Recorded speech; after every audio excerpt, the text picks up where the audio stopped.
সাজেকে যাচ্ছেন? এই কটা ভুল করলে আপনার পুরো ট্রিপটাই মাটি হয়ে যেতে পারে।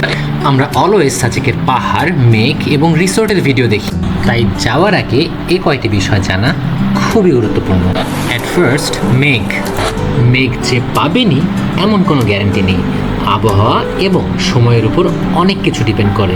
Next, transportation. চাঁদের গাড়ি বা জিপ ভাড়া করার আগে অবশ্যই জেনে নিন তার ভাড়া কত এবং কতক্ষণ গাড়িটি থাকবে। চলুন জেনে আসি থাকার ব্যবস্থা। ছুটির দিনে আপনার সাজেক ট্যুর প্ল্যান করে থাকলে আগে থেকে বুক করে যাওয়াই ভালো। সেখানে গিয়ে রুম খুঁজতে গেলে আপনি তো ভালো রুম পাবেনই না, আপনার ঠাঁই হতে পারে সাজেকের প্রশস্ত রাস্তায়। আর পাহাড়ের আবহাওয়া সে কিন্তু যে কোনো সময় চেঞ্জ হতে পারে, তাই বৃষ্টি হলে অবশ্যই মাথায় রাখবেন যাতায়াতের রাস্তা এবং বিলম্বের সম্ভাবনা। তাই সাজেকে যাওয়ার আগে এই ভিডিওটি অবশ্যই সেভ করে রাখুন এবং আপনার আশেপাশে যারা সাজেকে যাচ্ছে তাদের কাছে ভিডিওটি সেন্ড করুন। ফলো করুন অ্যারাউন্ড দ্য গ্লোব।